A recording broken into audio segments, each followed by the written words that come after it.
ఈరోజు పశ్చిమ గోదావరి జిల్లా నరసాపురం అసెంబ్లీ నియోజకవర్గం ముదినూరు ప్రసాదరాజు గారి ప్రచారానికి నేను రావడం జరిగింది.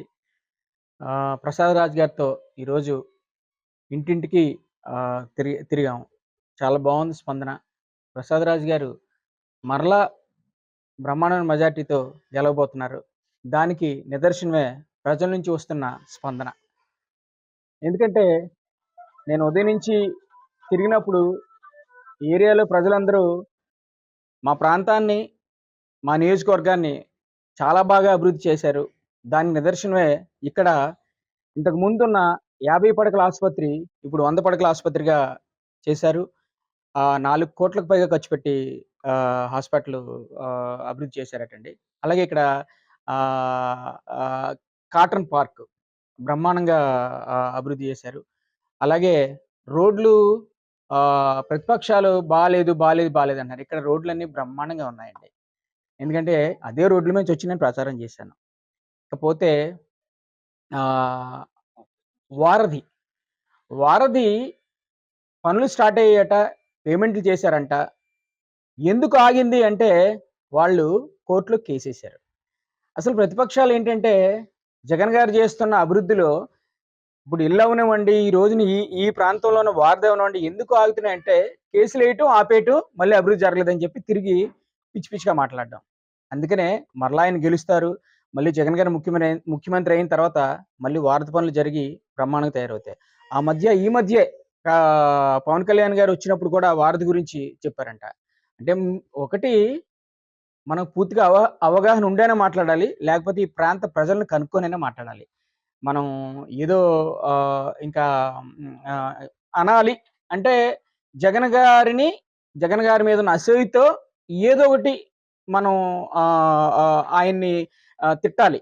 అది నిజంగా ప్రజలు అది నిజం అనుకోని మనకేమైనా ఓట్లేసేస్తారా అనే ఒక పిచ్చి భ్రమలో ఉన్నాం మనం. ఎందుకంటే గత 5 ఏళ్లలో జగన్మోహన్ రెడ్డి గారు సంక్షేమ అభివృద్ధి చేశారు రాష్ట్రానికి. సంక్షేమాభివృద్ధి. సంక్షేమం ప్లస్ అభివృద్ధి. అది. సో, ప్రజలకి ఆల్మోస్ట్ ఆయన మాటిచ్చిన సంక్షేమం, అభివృద్ధి అంతా జరిగిందండి. కాబట్టి ప్రజలు మరలా ఆయనకి మరోసారి ముఖ్యమంత్రి చేయడానికి బ్రహ్మరథం పట్టడానికి రెడీగా ఉన్నారు.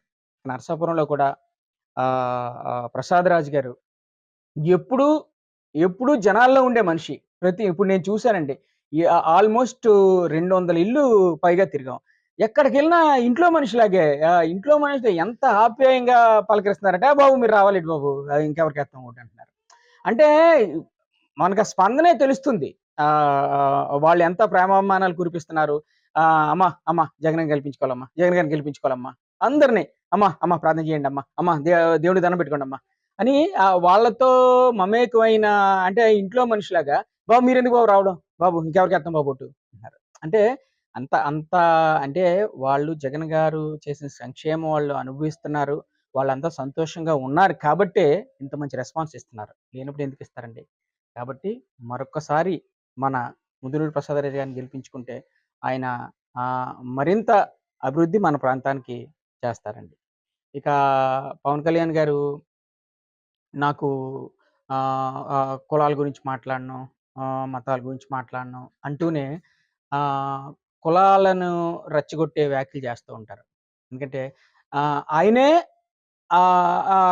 కాపులు నాకు కాపు పిచ్చ లేదంటారు. మళ్ళీ ఆ కాపులందరూ నన్ను గెలిపించారంటారు. ఇప్పుడు మీరు కాపులు అనే ఫీలింగ్ లేకపోతే సింపుల్ అండి.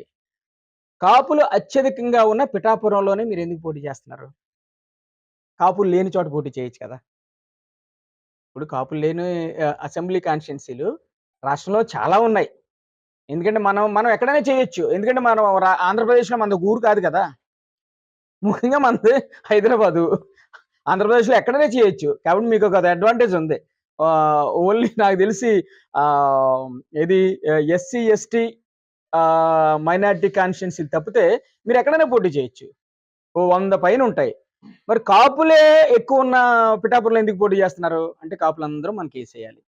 కనీసం, కనీసం ఇక్కడైనా ఒక్క సీటైనా గెలిస్తే మన పరువు మనకు నిలబడుతుందనే అంతే తప్పితే ఒక ఒక పార్టీ అధ్యక్షుడు అంటే ఎలా ఉండాలి? రాష్ట్రం అంతా పోటీ చేయాలి. నేను ముఖ్యమంత్రి అవ్వాలి అని ఇండిపెండెంట్‌గా పోటీ చేయాలి. ఆ ధైర్యం గాని, ఆ దమ్ము గాని మీకు ఎలాగూ లేదు.